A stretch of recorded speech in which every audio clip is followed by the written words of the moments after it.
50, 45. There goes Davis. Oh, my God. Davis is going to run it all the way back. Auburn's going to win the football game. Auburn's going to win the football game. He ran the missed field goal back. He ran it back 109 yards. They're not going to keep him off the field tonight. Holy cow. Oh, my God. Auburn wins. Auburn has won the Iron Bowl. Auburn has won the Iron Bowl in the most unbelievable fashion you will ever see. Oh, it's good to be with you, everyone. Welcome to a brand new edition of the Dream Wager, episode 387. Today is Friday, April 19th, 2024. Elvis and the Warriors dynasty is over, kid. How the fuck are you doing?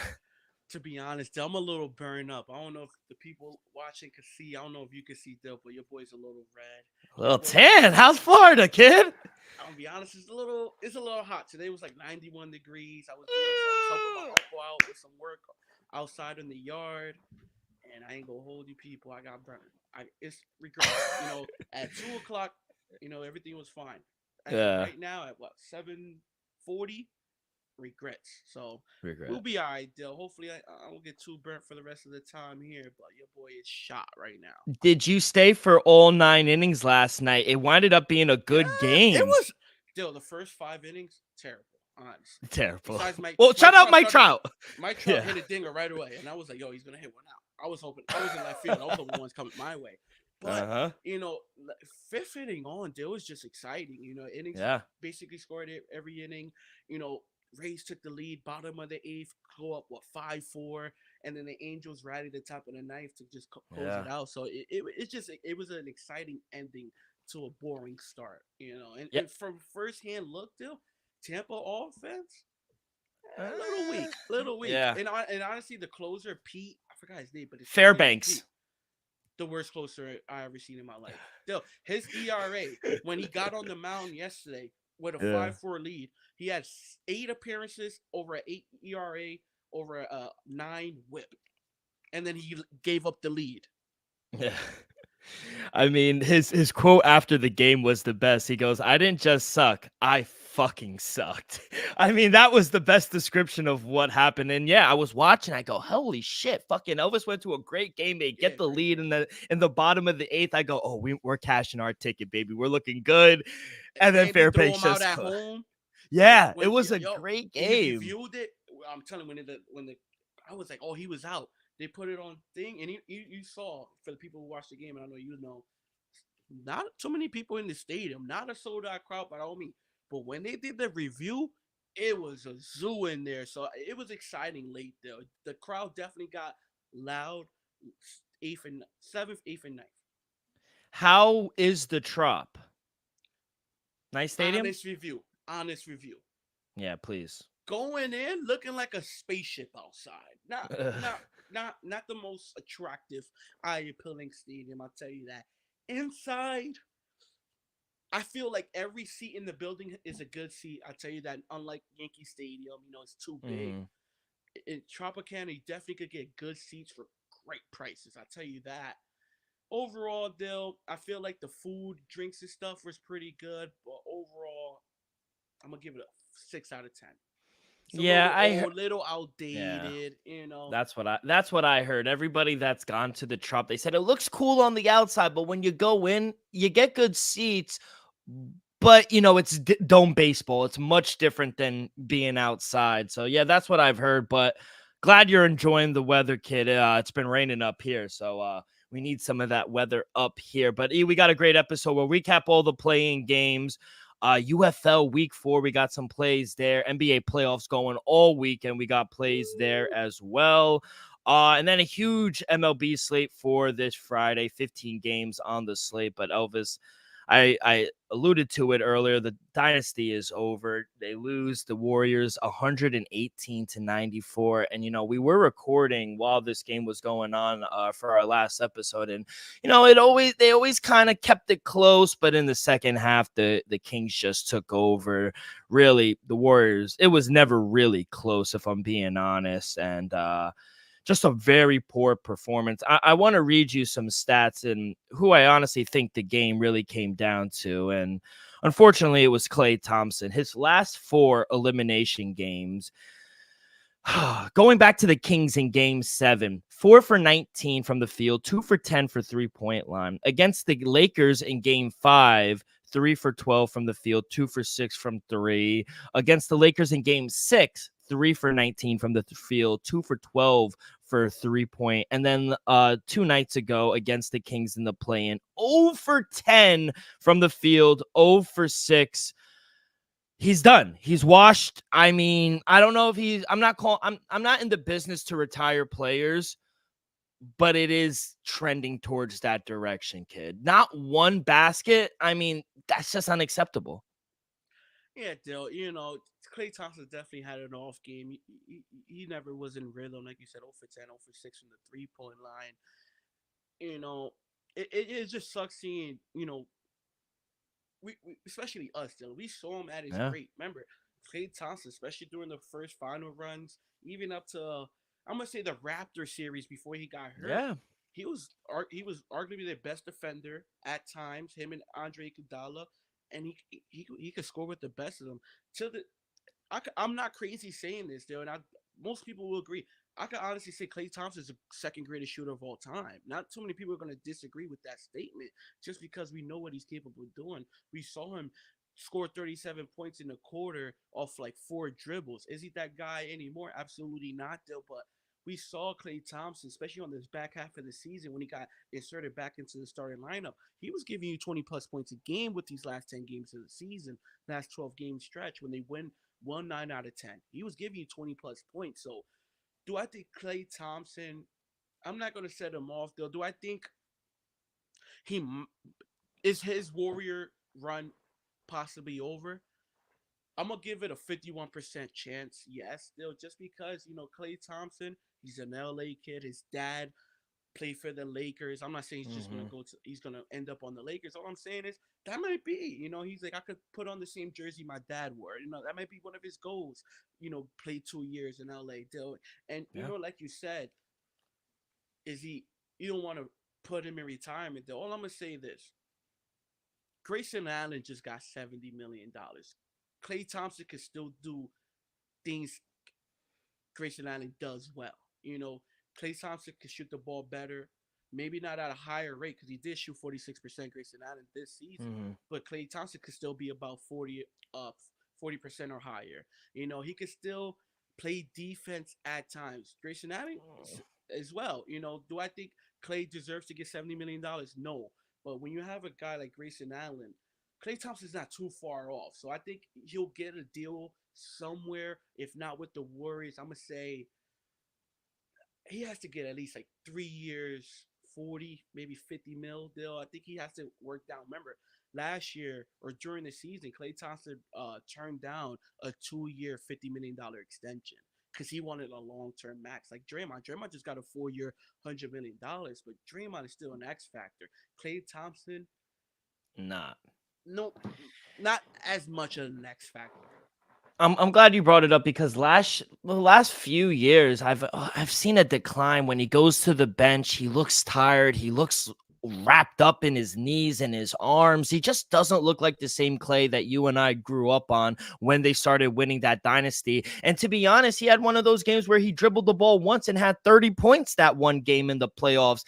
And I guess I keep fooling myself, or I guess the population as well. We keep fooling ourselves and thinking, it's Klay. He could break out for a game for 20, 25 games because he can. I truly believe it. Yes, I'm kind of harping on him a little bit and busting his balls, but I do think he can go out there and give you 20, 25 points a game on a good night. So I think Klay Thompson could average high teen points. He could still maybe not be a starter depending on the team, depending on the situation, though. But I apologize about that. But Klay Thompson can still give you anywhere from 17 to 20 points a night, depending on the minutes, depending on his role. I think it all went downhill when he got the shoe deal from China. China deal went crazy for Klay. I'm telling you, he got that big deal. Let's not forget, Dill. This guy was coming off a torn ACL, and while rehabbing, he tore his Achilles. That does a lot to a man, Dill. So the fact that Klay Thompson missed 2 full seasons, had to work back. Remember, he just won a championship 2 years ago. He Yeah. wasn't still, that Klay Thompson, but he still shows some life, though. So I just feel his role needs to be just deducted just a little bit, because you can't be that guy. And then going back to the game, Dill, like you said earlier, my biggest surprise to me was what was the Warriors thing, especially during that championship run, even last year somewhat, Dill. What was the Warriors known for? Steve Kerr, second half adjustment. They come Yeah. out, blow teams out in the third quarter. For the Yeah. first time in a long time, it was the opposite way. The Kings blew out Yeah. the Warriors in the third quarter. That was surprising to me. You got to give Mike Brown credit for that, for making those Great coach. making those halftime adjustments. And Dill, let's just Steph had a pretty good game, but he had 5-6 turnovers. He was getting triple teamed. He was frustrated. Every shot he made, he made tough shots, but he didn't get an easy shot all night, especially in the No. second half. Though, so to me, they just locked down. It was like anybody else could beat us, but Steph not going to beat us, and everybody else kind of had an off night. Wiggins had a pretty good game. Kuminga did his thing, but Moody had 16 off the yeah, bench. Moody had a good game. Chris Paul didn't really do much, So Another loss in the playoffs for Chris Paul. I mean, it hurts his legacy. It does. We'll get to that in a sec. But also, Klay Thompson came out. He said, he is going to he's going to think about things. He wants to look at the market, see what his options are. But I think the biggest concern for me is Steve Kerr after the game comes out and says, quote, "We need Klay back. He still has good years left. We desperately want him back." That's a problem. He's enabling him. I don't think in this state of his career, Klay Thompson is helping you win a championship. He's just not. Maybe he did a little too much saying that it's a must need, but you're not gonna tell me Klay is still not a solid 6th, 7th man off the bench still. He could still give you 15, 18, 20 tonight. We saw him during the last 10 game stretch. He averaged 20 plus points. He can still do it. Maybe not at the highest level, but he's still. I put it like this, still. If Klay Thompson just come off the bench, let's just say for the Magic next year, Klay Thompson is live to win 6th Man of the Year. And no, like all seriousness, still, Klay Thompson is still gonna give you enough. Still give you enough in games. Maybe come postseason, who knows? Probably has another shitter like he had today, Dill.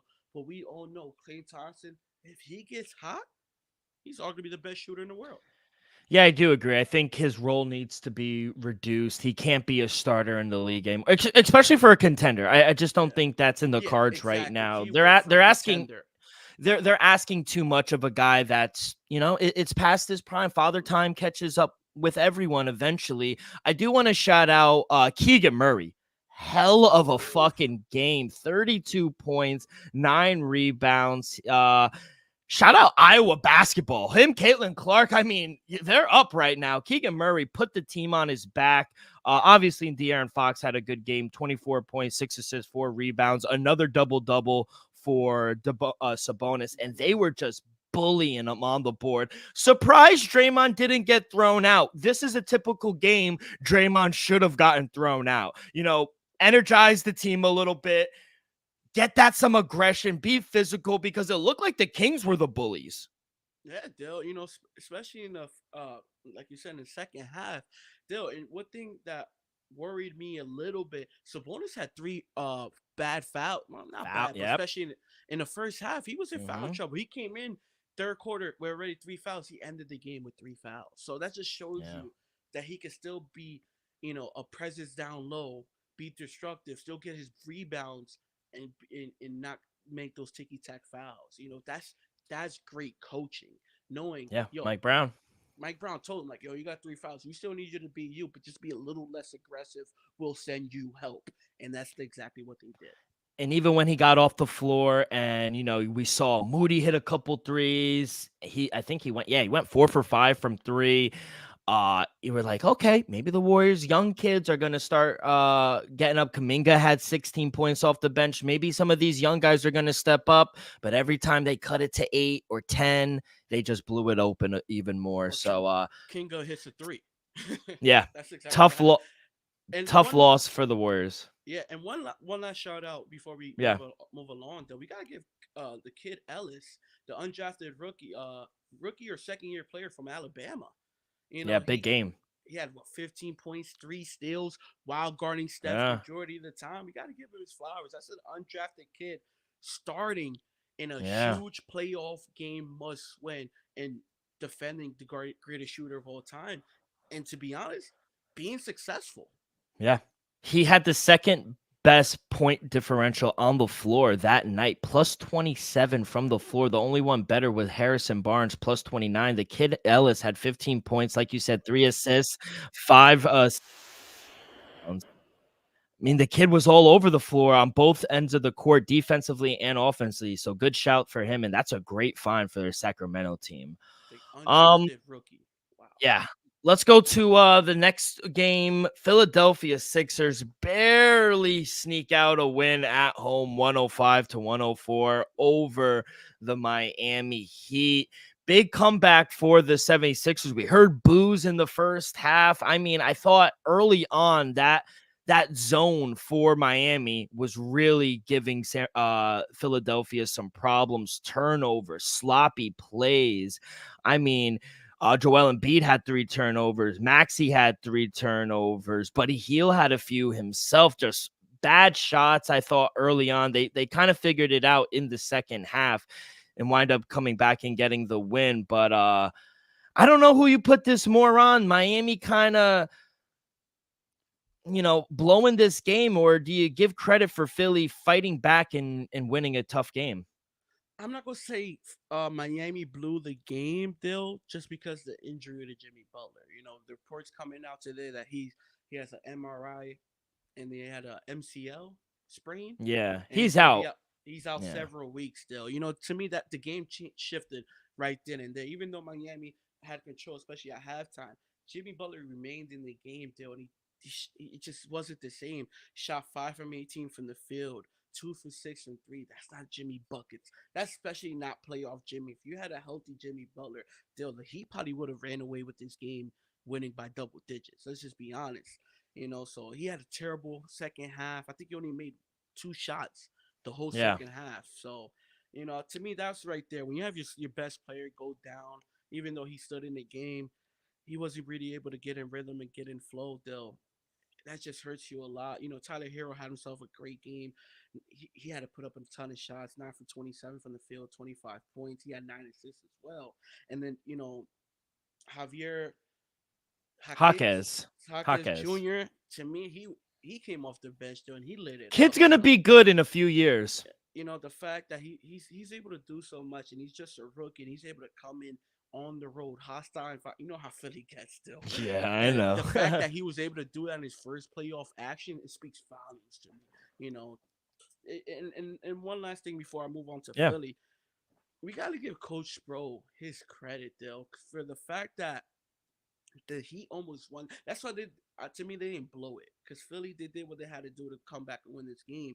But like you said, though, Coach Spo, you know, he set up that zone. He put his team in position, especially in the first half. Though Miami, you know, it was a little close to the start of the game, but like the third minute on, especially the second quarter, they just took off and hit the gas. So you got to give credit to Coach Spo for coming up with a great game plan and executing it. It just sucks that Jimmy Butler wasn't the same after coming down with the injury. And like you said, that we got to give 76ers credit for pulling off the comeback. You know, I'm not going to give them majority of the credit, because I think, like I said, with playoff Jimmy, he would have been good. They would have won by 10 plus points. But the fact that you got Kelly Oubre give you 10 plus points, you got Maxey.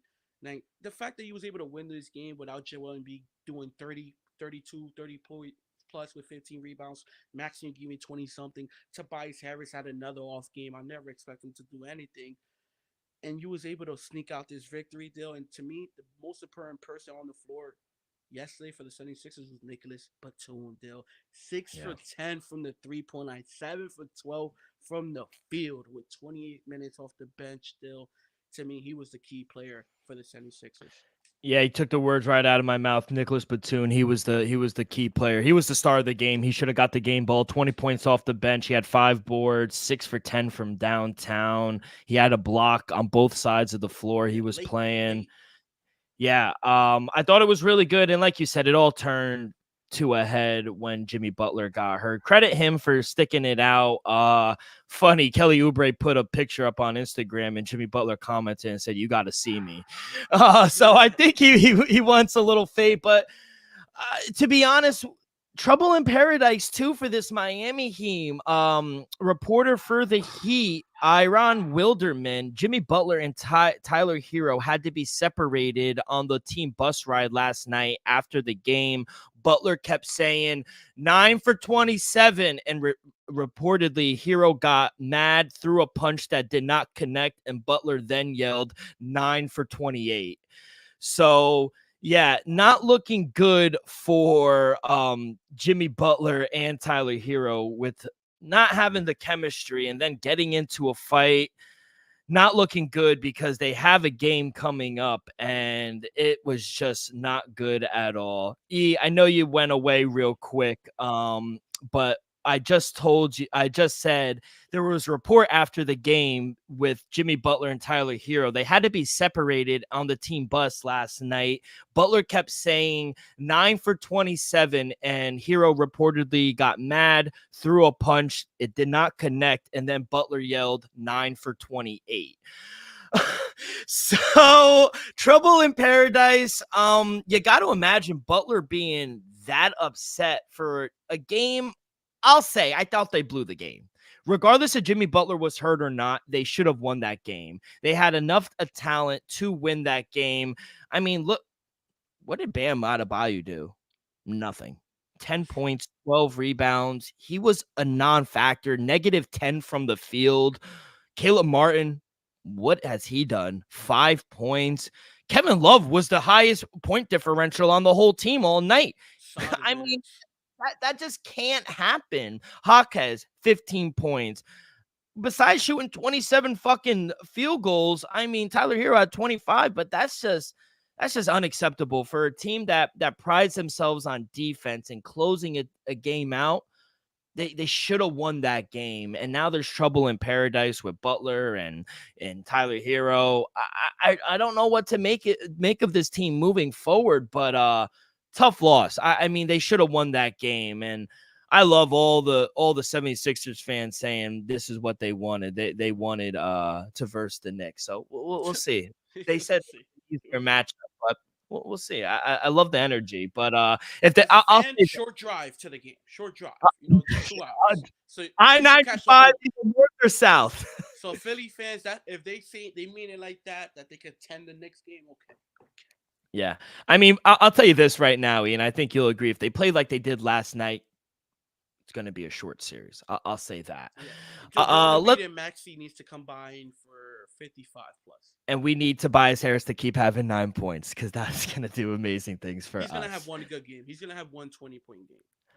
Let's go to the next game. Atlanta Hawks. I mean, kid, I saw it from a mile away. I know you tried to be with them, but Atlanta Hawks got blown out 131-116. Game went way over. Defense wasn't a priority, to say the least. They dropped 40 points in the first quarter. The Chicago Bulls. Colby White, 42 points, 9 rebounds, 6 assists. Have yourself a fucking game, kid. Vucevic had a great game, 24 and 12. DeRozan, he hit a fucking 3 in the first 5 minutes of the game, kid. I sit there, I go, oh, well, my, it didn't take another 3, by the way. No, the whole rest of the game. 2. Oh, he took another one. Okay. But yeah, 1 for 2, but his mid-range, one of the best I've ever seen in my life. You had Ayo, he had 19 points. Jalen Green had 10 points off the bench, but 56% from the field. If they're shooting like that, this Bulls team's going to be a hard out. Yeah, absolutely. Though I was impressed, just from the performance, just from the whole starting lineup. Honestly, Alex Caruso, he ended up getting hurt as well. Hopefully, it's nothing too serious. But like you said, Kobe White, 42. Vucevic, I expected him to have a good game, but not as dominant. 12 and 24. That's a dominant game. DeMar DeRozan, 44 minutes, he had 22 points. Shot over 50% from the floor, 9 assists, 6 rebounds. So it was just impressive to me that the fact that the Chicago Bulls was hitting on all cylinders. You remember, this team doesn't have Zach LaVine. Zach LaVine was there, would be a little more better, you know. So just give credit to Chicago taking care of business at home, and then with Atlanta, though, like I said, I took the +3 with Atlanta. I just had a feeling it was going to be a little closer game, but from the first quarter on, it was just never really close. Trey Young, I think he had 4 or 5 turnovers in the first quarter alone. Started off slow, and basically from the first quarter on, the game was basically over. So, give credit to Chicago for just being dominant as they were. Whole team played well, not just a few players. The whole team played well. Yeah, I mean, I think Trey Young is honestly one of the worst defensive players I've ever seen in my life. There's in the second quarter. No, I'm on No, all no, seriousness. he's I bad. couldn't be more. Yeah, I couldn't be more serious. There was a play where they missed it. He's at half court, jumps up, tries to steal the ball, lets Kobe White go right around him. Alex Caruso hits a three. One of the worst defensive players I've ever seen. Then on the next thing, he tries to get a foul call 40 feet away from the basket. Doesn't get it. Turns the ball over, and then turns to the ref, which allows a 2-on-0.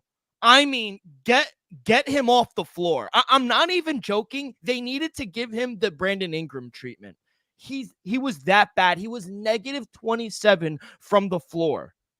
I mean, there are guys that, like Clint Capella. Yeah, he tried to do everything he can. 22, 17, and 4 assists. He was negative 3 from the floor. I mean, there was not one pot. Oh, besides Gary Matthews, he had 8 points. He was the only person, and Bogdanovich, the only 2 people that were in the positive in the plus minus differential. Bogdanovich was +1. He had 21 points. Trey Young, 6 turnovers. Yeah, he had 22 points, but he shot 12. He was 4 from 10, 4 for 12 from the field, 3 for 8 from 3-point line, 11 from 13 from the 3-point line. I mean, this kid is just awful. I mean, honestly, if you still think, because they had that Luka and Trey Young trade, if you still think that Luka and Trey Young trade was fair, you need therapy.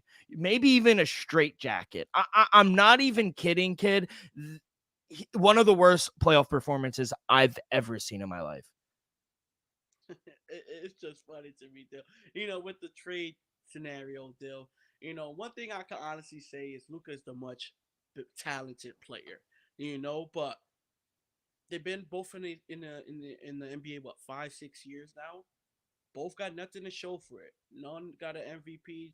Both been to the Eastern and Conference Finals, Dill. So they both kind of have similar careers. Trey Young been a little more hurt than Luka. Luka is just a scoring machine, triple double machine. So the much better player is Luka, but 50-50 hindsight, though, they both had similar careers. Let's just overall picture similar careers, both multiple time All Stars, both led their team to their conference finals. Do I think Luka's the much better player? Absolutely. But, it's just, to me, Mavs won the trade, but, till they win a title, say if Trey Young never wins a title, Luka never wins a title, it's a wash. So they both been in the league 6 seasons each, not 5, 6 games. Luka has 5 All-Stars, Trey Young has 3. They both made to the playoffs 3 times. All NBA first teams, Trey Young 0, Luka Doncic 4. All NBA teams, Luka 4, Trey Young 1. One scoring title for Luka, Rookie of the Year, Luka. Points per game, career. This is not just this year, career, all 6 years. Nobody's debating who's the better player. No, but you're trying to say it's kind of a wash, and that couldn't be further from the truth. 29 points per game, Luka averages to 25. Rebounds, Luka averages 9 to 3. Assists per game, Trey has it 9.5 to 8.3. Steals per game, it's even 1.1. I mean, field goal percentage, Lucas shoots 47%. Trey Young shoots 43. 3-point percentage, Luka, he shoots 37%. And Trey Young shoots 35. Free throw percentage, Trey Young has a little better, 87% from the free throw line. Luka 75. He's elite from the free throw line, Outside of that, I mean, accomplishments, you got to give it to Luka and just all around better player. Yes, they both don't really play defense. I agree with that. But offensively and what he could bring to a team, I mean, Luka is just far beyond better than Trae Young will ever be, in my opinion. So I do think Trae's in an awful situation as well. Yeah, obviously has the worst team out of the two, but I don't know. I still hear people bring up that trade and how it was fair or it was kind of even. I mean, it's just ridiculous. 4 for 12, 6 turnovers. He was the reason they lost the game. That in all fairness, I mean, am I being too hard on him, or I think these are just facts? He had a bad game. Are you being a little hard on him? Absolutely, do, because we saw him, have great moments. It's not like he's a bad player. He's no, I don't think guard. he's a. Well, see, nah, I think you're top 10, top 5 point guard. Maybe in the East, yeah. Maybe top 6. In the East, yeah. Not overall. We'll see, but yeah, I don't. Tough season for him, and you're right. He has been the more injured player. I will agree with that, but yeah, tough loss for them. But yeah, big win for the Bulls, getting the job done at home. NBA, they've leveled a lifetime ban on Jonte Porter for gambling, the guy from the Toronto Raptors. The statement from the league's investigation found that prior to the Raptors' March 20th game, Porter disclosed confidential information about his own health to an individual who knew to be a, quote, NBA bettor, another individual with whom Porter associated and knew to be an NBA bettor, subsequently bet $80,000 parlay to win $1.1 million wagering on Porter's unders on that NBA game. A statement from the NBA from January through March 2024 while traveling with the Raptors, the NBA and Raptors 905. It's the G League team. Porter placed at least 13 bets on NBA games using an associate's betting account.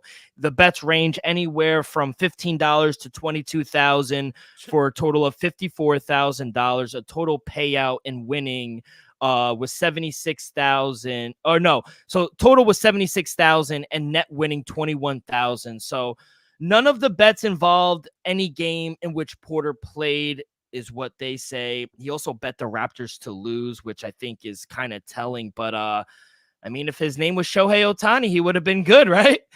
I don't know. Still, it's just, to me, how dumb could you possibly be?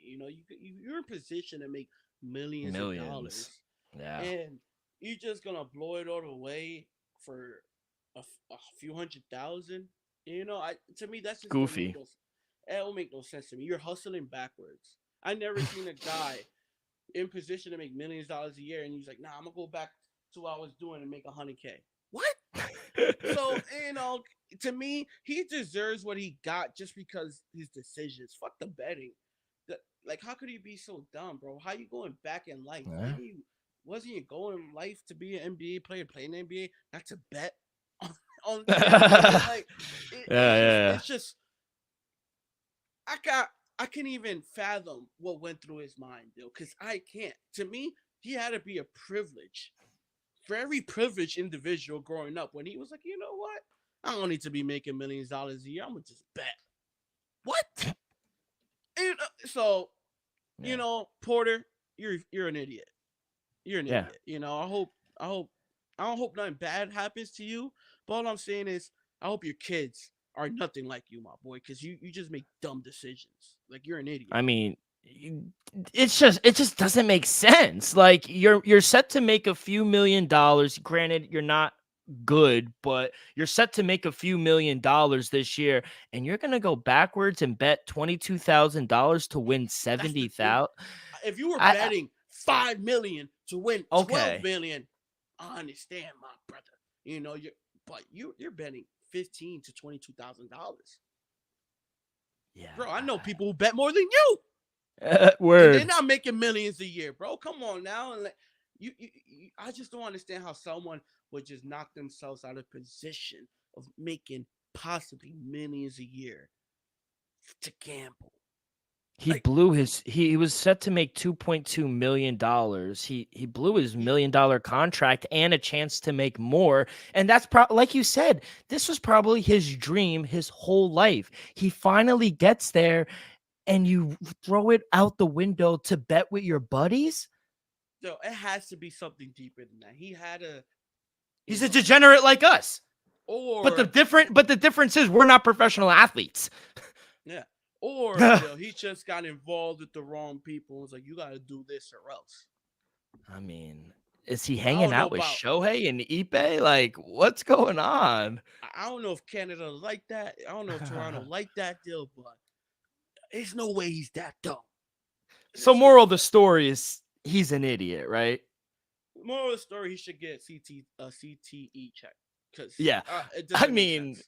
when the story came out a few days ago and then he finally got banned, and which was quick. I Lifetime. mean, the investigation was very quick. You kind of knew it was coming, especially when he was betting on his team to lose.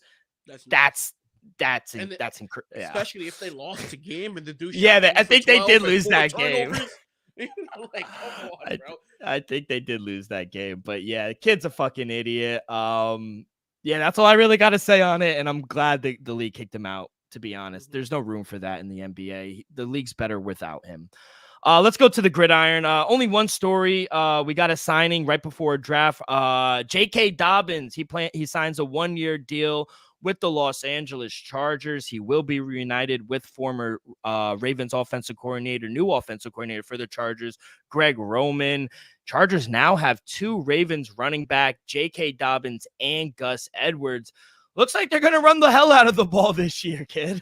Yeah, though. To me, it's a good signing just because there's familiarity there. You got Greg Roman, like you said, and you got 2 former running backs that he, went multiple training camps with. He already knows what they're, what they're good and what they're bad at. So so we already know John Harbaugh is gonna run the fuck out the ball. That's gonna be. He's done it all 5 years in Michigan. And plan B, and then you still got Justin Herbert back there. We said it, we don't resign Austin Eckler. He went to Washington. You're gonna need to fill that role just because he did so much for the offense. Remember, he was a dual threat, catching the ball and running the ball. And then you let go of Keenan Allen, you let go of Mike Williams. We was like, who's Justin Herbert gonna throw the ball to? Oh no, they're gonna run the ball. So I just feel with Gus Edwards and DK and J.K. Dobbins is good signing for what they're planning on doing, and that's running the ball. So you got 2 hard-nosed. Honestly, they could both be starting running backs. It's going to be 1A, 1B type of work. Whoever's the hotter running back on that day, that's who's going to get the touches more, in my opinion, because they're both really solid. They're not superstars, but they're not bottom 10 running backs either. I think there's a chance. We're a week away. We're less than a week away now from the NFL draft, and we're going to cover – and NFL is going to be king next week. We're going to have a ton of plays, break down the draft and everything. More and more, we're getting to the draft, kid, and I'm thinking Marvin Harrison Jr. will be there for them at 5. Because I think it from everything that I've been reading, passes on him?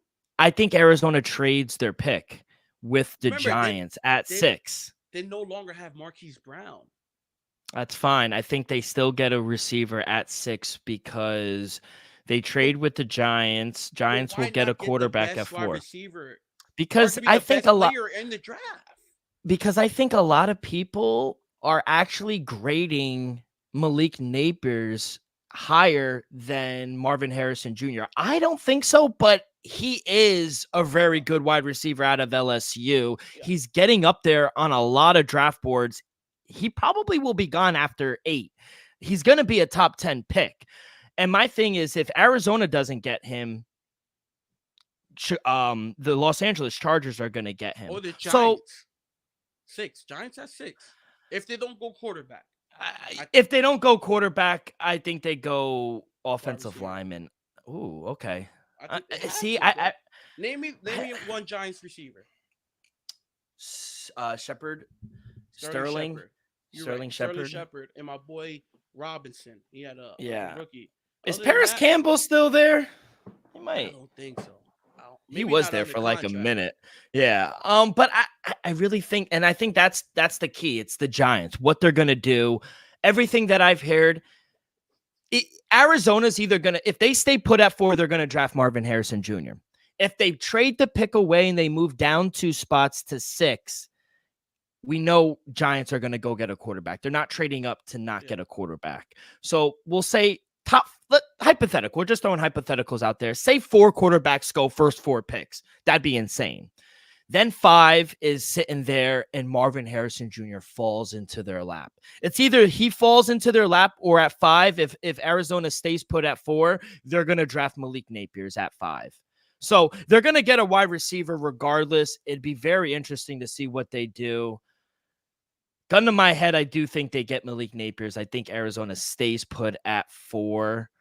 And they get Marvin Harrison Jr. You pair him up with Kyler Murray. I mean, It could be special. not the biggest Kyler Murray fan, but man, you give him Marvin Harrison Jr. He's gonna be electric, kid. But James Conner yeah, in the backfield. They could legend. They could do something. Yeah, so we're 6 days away from the NFL draft, less than a week. I fucking can't wait, kid. Yeah, we're gonna have our mock draft. I don't even think we go Brock Bowers anymore. I know Wednesday I was on the show and I said we're going to take Brock Bowers. Now I'm thinking we go offensive lineman because Brock depth. We get depth on a position that we have struggled for years at. Brock Bowers is he's the cherry on top.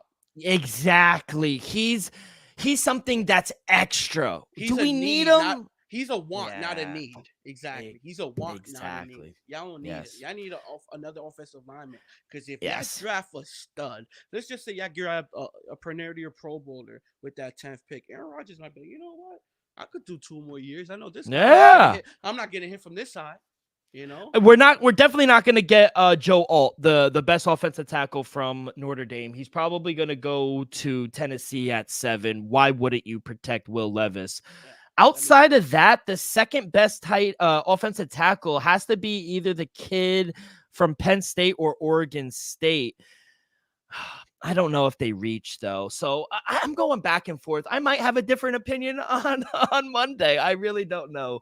But that's all the news I got for you for this week. Before we get into a bunch of our plays, let's a quick word from our sponsor. We are brought to you by Viva Tequila Seltzer, the most refreshing hard seltzer on the market, hands down. It is no wonder why Viva was voted #1 hard seltzer in the world by San Francisco World Spirit Competition.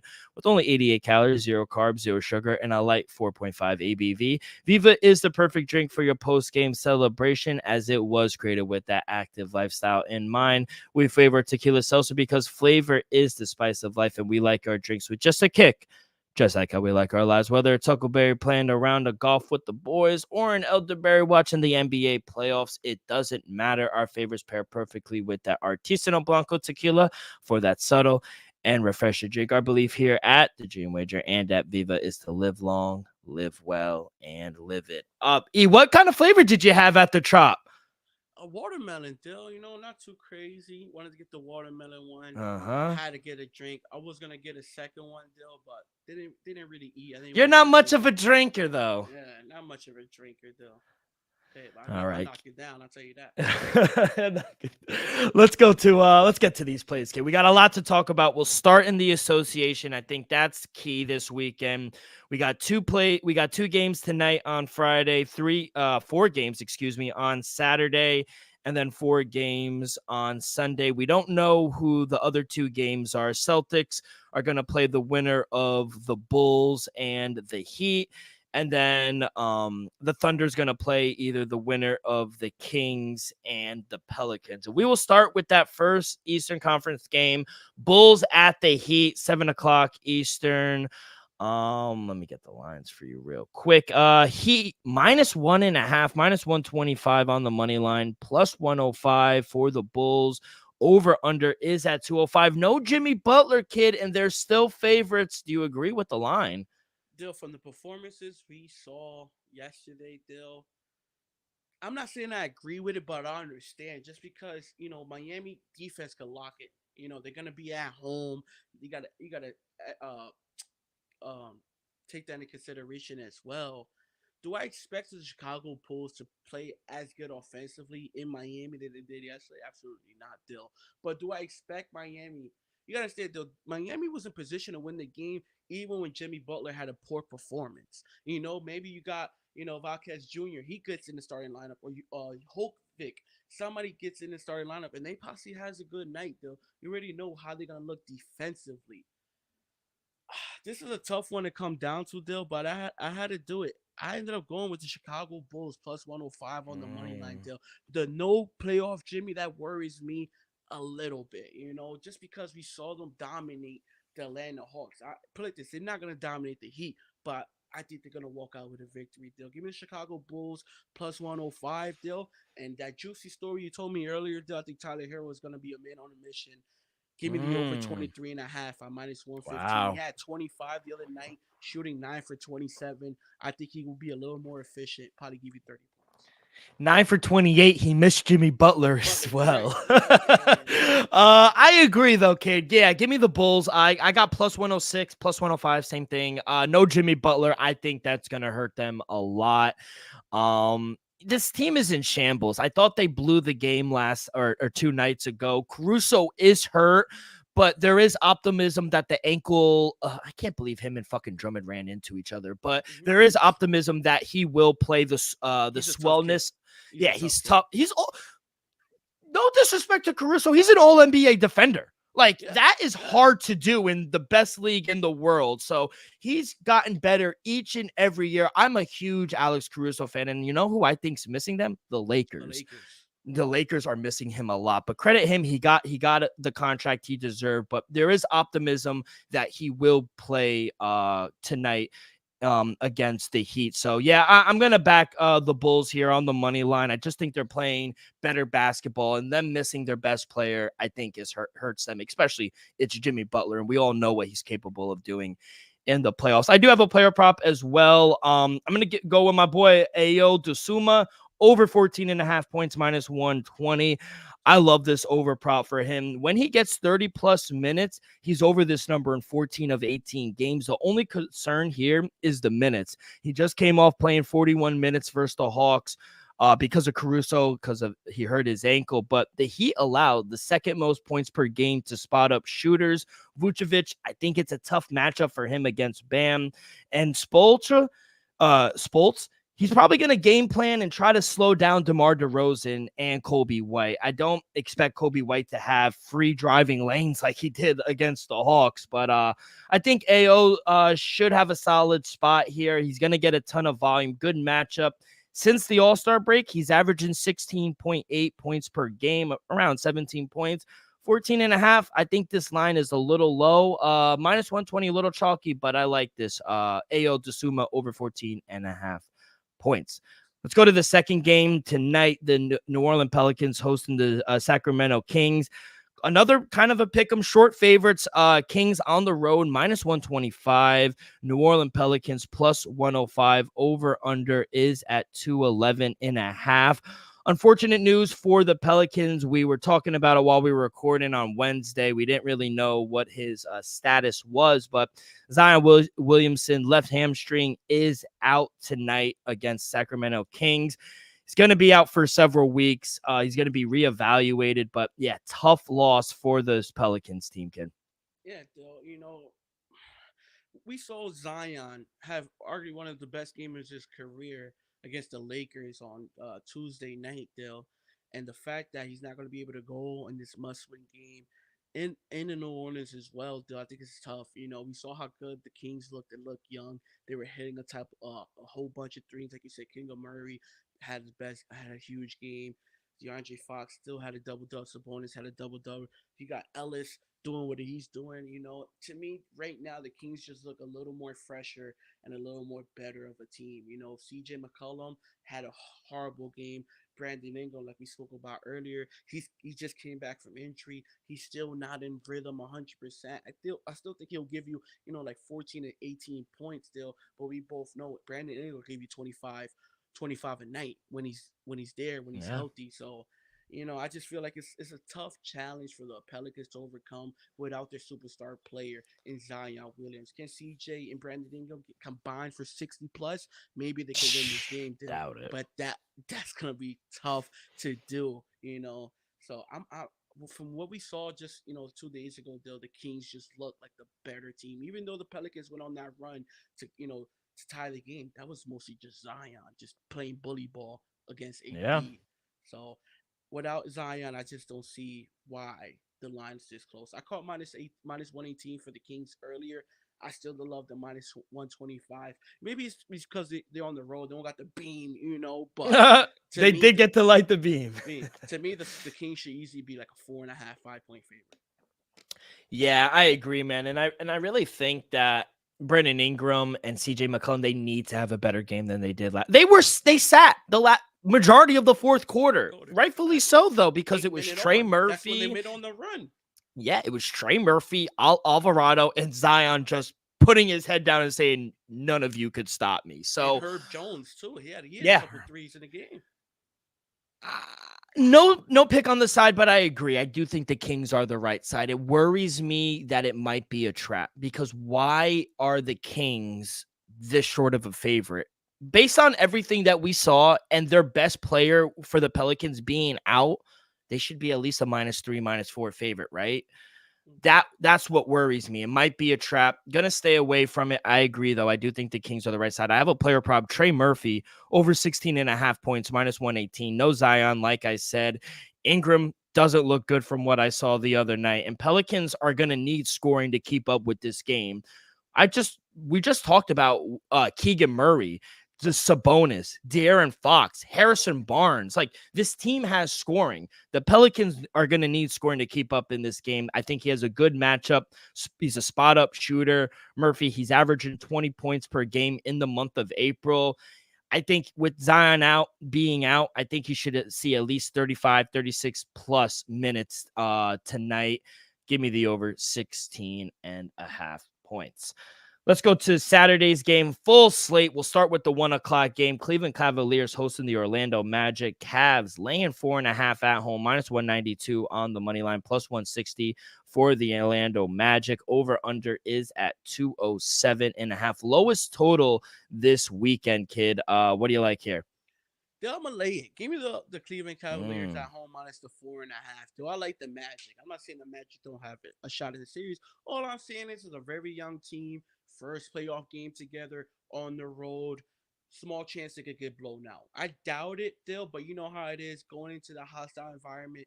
No, not having playoff experience. It could get rowdy. Those bright lights, So I have a feeling the Magic are gonna start slow. Cleveland, they're gonna do what they do. We really know Donovan Mitchell. That's another thing, Dill. Donovan Mitchell he's gonna score the ball. That's what he does in the playoffs. So I'm gonna lay the 4.5 with the Cleveland Cavaliers still, and then give me Donovan Mitchell over 25.5 points. Still, this number's too low. He has a chance to go for 40. I doubt it, but he's definitely gonna be 28, 30 points every playoff game. Give me over 25.5. Give me Cleveland, just because they have more experience. -4.5 for game 1. Yeah, I think that's what it comes down to, the experience. Orlando's coming into this series hurt, with Franz Wagner being hurt as well. Huge series for Donovan Mitchell, because I guarantee you, if they get bounced here in the first round, Donovan Mitchell's out. Like, before he could even take the jersey off, he's out of there. And I will say, he's a New York Met fan. Watch out for the Brooklyn Nets. I'm telling you, you guys need a star. I think you guys are going to go spend some money. He wants to be in New York. Watch out for the Brooklyn Nets. I think there'll be a runner at Donovan Mitchell this offseason. But no play for me in this game. I do lean the 4.5. It just worries me, kid. Outside of our buddy Kurt, find me one person that's on the Magic. I can't find one person. Everyone is on the Cavs, which, Shout out Kurt, by the way. Yes, long time. He's been with the Magic for years, since we've known him. But that worries me. Everyone is on the Cavs. Everyone is on the Cavs, which worries me. So I kind of like to fade the public when they're going that way. But yeah, nothing here. But I do agree. I do think the Cavs are the right side. Let's go to the second game on Saturday, 3:40 Eastern. Minnesota Timberwolves hosting the Phoenix Suns. Timberwolves short favorites at home, -118 on the money line, -102 for the Phoenix Suns. Over under is at 214. I'll start this one off, kid. No play on the side. I do lean Minnesota, excuse me, here at home. Probably just take them on the money line. I do think the depth and the size down low is going to give Phoenix some problems, but I actually have a player prop that I really like, and we talked about him earlier in the show, and it's Grayson Allen, over 2.5 threes at -111. My boy just got paid, feeling good. That check cash, that bank account's feeling good. He's one of the best three-point shooters this season. Allen's cleared this number in all three games versus. He was the best. I was just being curious. He's cleared this line in all three games versus T-Wolves this season. He's averaging 3.5 3-point makes per game since the All-Star break. Catch and shoot. We've seen him hit 6 threes in the first quarter one game this season. I think Grayson Allen gets off to a hot start. Over 2.5 threes at -111. Great odds. Though I love it just because he's gonna get so many open shots. Though when you have Bradley Beal, Devin Booker, Kevin Durant on the floor at the same time, it's crazy. You're gonna send help to one of those people. Bradley Beal 1-on-1 is gonna score on you. Devin Booker 1-on-1 is gonna score on you. Kevin Durant 1-on-1 is going to score on you. So Grayson Allen, I love the bet. I might tell you on it. He's gonna get the open looks. We already know he's gonna shoot 45+% from the 3-point line. So I love that play, Dill. With that being said, give me the Phoenix Suns +110 on the money line for game one, Dill. Let's not forget, last Sunday, last game of the season, this Phoenix Suns team controlled the whole game. It was a 20-point game. I don't know if they won by 20, but we saw them in a must-win game. Remember, Minnesota was live for the number 1 seed. The Suns wanted to jump back into the 6th seed. It was a live game for both teams. The Phoenix Suns swept them off the floor. We heard Bradley Beal saying that in a post-game interview. It's time, man. It's time. I want this ring. We got to play defense. What I told you, Dale, with Frank Vogel as the head coach, Dale, the players just need to put their mind to them because he's going to put them in position to make defensive plays, to make winning stops. The players just got to be able to do it. Yeah. I think this is the only series we're kind of different apart. I do think Minnesota, it's going to be a tough series. Best of 7. I do think it goes 6-7 games. I just think, I don't know. I just think something for Memphis, but it wouldn't surprise me. Like you said, they have 3 of the best players in the league. It wouldn't surprise me if Phoenix winds up winning. Still, what we saw last year, Devin Booker and Kevin Durant averaged 70+ points a game. Devin Booker was shooting like 84% from the field. He does that again. They win in the series in 5. Let's go to the next game. Best series, best team. New York Knicks hosting the 76ers. 6 o'clock here on the East Coast. -3 for the home Knicks. -142 on the money line. +124 for the 76ers. Over under is at 209. Elvis, I have a feeling where you're going, and actually, I'm happy you're going on the other side. Give me my Knicks -2.5. I'm on the money line -138. I got whatever you want. I really wanted the Heat because of they bounced us last year, but now all the 76ers coming out saying this series is easier. What a joke. Embiid, don't make me laugh. It is easier than Boston, Dill. Let's just be honest. It is easier matchup than Boston. More like deadbeat. Dude couldn't even move out there. I'm sorry. Yeah, he had 22, 23, and 15, but he couldn't move. He was slugging up and down the court. Give me the Knicks, man. I took the Knicks future in 5 +500. I took the Knicks in 6 at +650. These odds are hilarious for a team that beat everyone in the conference without 2 of our key players most of the year against a team that ended up on a milk carton for most of the month without Embiid. This is ridiculous. I don't understand how the 76ers are favorite in this series. It's laughable. The books have it wrong. Give me the Knicks. Game 1, give me the Knicks in 5 +500. Give me the Knicks in 6 +650. And I love everything that I'm hearing from Jalen Brunson, OG Anunoby, Mitchell Robinson. Every time you see us in the media, We got our black hoods up. No one's smiling. We're coming for the funeral. And it's the 76ers funeral. Though I love the energy, though. But it's gonna be game one. We saw the 76ers play the other night. Knicks having a week off, though. I think they're gonna start off slow just a little bit, though. I think 76ers make it close. I took Philly plus six, plus the 3 points. So I think Philly are live to win the game, though, to steal one at home game one. I give them a shot too. I don't expect it. I just expect 76ers to jump out to a lead, and then the Knicks start playing hard defense and just break down that lead, possibly take it down the stretch, possibly win the game. Though I just feel like with Philadelphia, they just played the other night. They got the legs on that. Even though Joel Embiid doesn't look 100% just yet, I still think he's playing at a pretty good high level. He's gonna be a little more better even come Saturday. Like I said, Maxi had an off night. Joel Embiid didn't give you everything that he usually does. And the Knicks having a whole week off, though, that worries me just a little bit. Give me the 76ers plus 3, but I do agree with your whole, statement, Dale. They should easily be the favorite in the series. The Knicks should be the favorite. Let's go to a very interesting matchup. 8:30 on Saturday night. The Denver Nuggets hosting the Los Angeles Lakers. Lines moved from Wednesday when we talked about it. Moved up half a point from 6.5 to 7. Nuggets laying 7 at home. Minus 278 on the money line. Lakers plus 225. Plus 7 on the spread. Over under is at 224. Kid, is it getting a little too up there? It's a little too up there, though. Like I said last season, I understand the Denver Nuggets has won, 8 straight matchups. I think 12 out of the last 13 or something like that.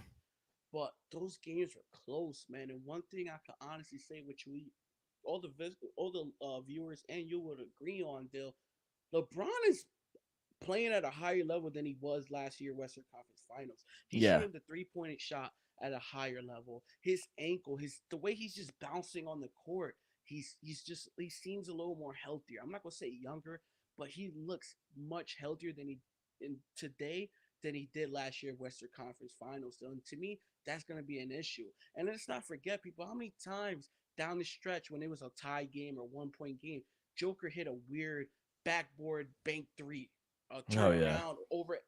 Those shots might not get down again. Like I said, to me, they're gonna miss Bruce Brown. Bruce Brown came off the bench and straight dominated the Lakers defensively and offensively. I think he averaged like 12 points a game, almost 15. Had one game with like 18 or 20. He was getting steals, getting rebounds. I think the Nuggets are gonna miss him. And Murray missed some time this year. I'm not too worried about his injury because Jokic is going to do Jokic thing. All I'm saying is the Lakers deal with a healthy LeBron, a healthy Anthony Davis. To me, they're right there with every team besides the Celtics. So I give the Lakers a shot in this series. I think it's going to be a tough task still, but it won't be a sweep. I guarantee you that. Give me the Lakers plus 7.5 in game one. Yeah, I agree. I don't think it will be a sweep this time. I think they'll get one at home. I think they get one in Denver. If they by a miracle wind up winning this series, watch out for the Los Angeles Lakers. I don't think anyone is going to stand in their way after that. For this game, I agree. I do think 7. I even see 7.5s out there. So I call shop 7.5. around. So shop around. Yeah. People. I got 7.5.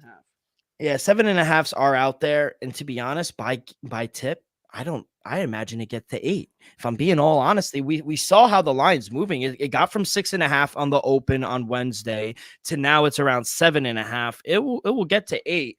I'm going to stay away from the side and total. I got another player prop for you. Give me Michael Porter Jr., the non-gambler. Over 7.5 rebounds at plus 115. He's covered this line in the last 5 games against the Lakers. 10 boards, 12, 8, and 10. 7.5 is just way too low. Give me the over, and you're getting plus 115. I love Michael Porter Jr. over here, kid. Let's go to the Sunday game. Only 2 games, like I said. The other 2, we're still waiting on who will be there. But the 2 games that we can talk about, Dallas Mavericks on the road taking on the LA Clippers. Mavs road favorites, minus 1.5 on the spread, minus 122 on the money line. Plus 102 for the home dogs in the LA Clippers. Over under is at 224. Kid, I know you like the Clippers. Do you agree with the line here? Yeah. Yeah. You know why, though? The last, especially the second half of the season, since All-Star break and on, The Mavs have just been the better team. You know, Yeah. Mavs are one of the hottest teams coming into the playoffs. They're a top 10 defense since the trade deadline, adding PJ and hopefully Lively is able to make it in the series as well. I think that would be a great addition for them defensively as well. So they'll the Clippers. I like the Clippers. I even at one point, you even came around and was like, I ain't not gonna lie, you were right. Yeah. Clippers are looking really good. Can they get back to that? That's my question. You already know Ty Lue's a great head coach. Jason Kidd as well. I just feel like I'm shocked to be saying this. The duo of Kyrie and Luca is working really well right now. Yeah, Like I I agree. never expected them to gel this good. It's like they got a real like a real friendship bond there. And to me, it's working. Hmm. Luca could bring it up, Kyrie could bring it up. They do. They both. If they average, because we already know what Luca's gonna do. If Kyrie goes out there averaging 25 plus points a game, and Luca's gonna give you his triple double around there, They're gonna Mavs win. winning. They're gonna win the Yeah. series in 5 or 6. You know, Yeah. do do I trust Kawhi with his injury every year? It's some type of injury that goes with the Clippers. Is it Paul George? Is it Kawhi? Is it gonna be James Harden? Is it gonna be Russ? I don't know, Dill. But for game one, I ended up staying away. I do think the Mm. Clippers is the right side for just game one. But give me Luka Doncic over 32.5 points, though. I think he's going to average. Think about it. He averaged 34 points in a game this season. He, for these past few years, come playoff time, he bumps his points per game by average of 4 to 5 points. I think Luka averages anywhere from 30 to 41 in the series. Give me Luka over 32.5 points. This number is just too low. He just averaged 34. Yeah, I agree. When they paired up Kyrie and Luca, I said, "Damn, two ball dominant players. I don't know if it's gonna work." But I was wrong. I was dead wrong. I mean, hot take. I think this duo is better than Paul George and Kawhi Right right now, now. yes. They're Yeah, playing like it. they're playing like Remember it. Yeah, they came into the playoffs winners. What I think 11 out of the last 13. Remember them and Houston won like 8 games straight. They both went on yeah. that winning streak. I'm telling you, man. Defensively, they're looking really good, and offensively, if Luca got it going. Kyrie got it going. You got the role players like the Hardaway of the world hitting threes off the bench. Still, it's just gonna be a hard night. And shout out Jason Kidd. First of all, I forgot he was even the coach. And when I saw him, I was like, holy shit, my man could actually coach. He's out Yeah, there with the Jason Kidd can coach. glasses. Shout out J Kidd, one of the best to ever do it. I actually have the player prop as well. Gonna go with the same guy, Luka Doncic, but I'm gonna go rebounds over 8.5 rebounds, minus 130. Triple This is double a loaded. line. Exactly. Loaded up. This is a line he's hit in 9 of his last 12 games versus the Clippers. Last 25 games of the season, Luka's gone over this rebound number in 23 of the last 25 games. He's averaging 12 and a half rebounds since the Mavs changed their lineup. This is the playoffs. I expect Luka to play 35 to 40 minutes. He's going to go out there, and I think even sprinkle a little on triple double. Luka triple double. I see that happening as well. So yeah, give me Luka Doncic over 8.5 rebounds. Last game on the slate, Milwaukee Bucks hosting the Indiana Pacers. Ever since the news came out, the series flip, the line flip. Indiana Pacers now the favorite, minus 115 on the money line, minus 105 for the Bucks. Short dogs over under is at 233 and a half. The highest total on the slate for this weekend. Kid, I'm not surprised on the switch and the series Oh yeah. betting. I mean, from people that I've talked to and people like Indiana reporters, Milwaukee reporters, I, I'm not surprised that people think the Pacers might win this series. If I'm being honest, I don't doubt them. I think the Pacers are live here, not just game one, but in this series. Still, to be honest, the Bucks and the Pacers have a little rivalry, especially this season. Remember, the Pacers took Giannis 50-point Yeah. ball or something like that. So it's definitely some history there. To be honest, though, I agree. I agree with you. Without Giannis, I'm not saying the Pacers deserves to be the favorite. I'm saying I see why, and I agree with it somewhat. Just because you got all healthy. Remember, you still got Pascal Siakam there.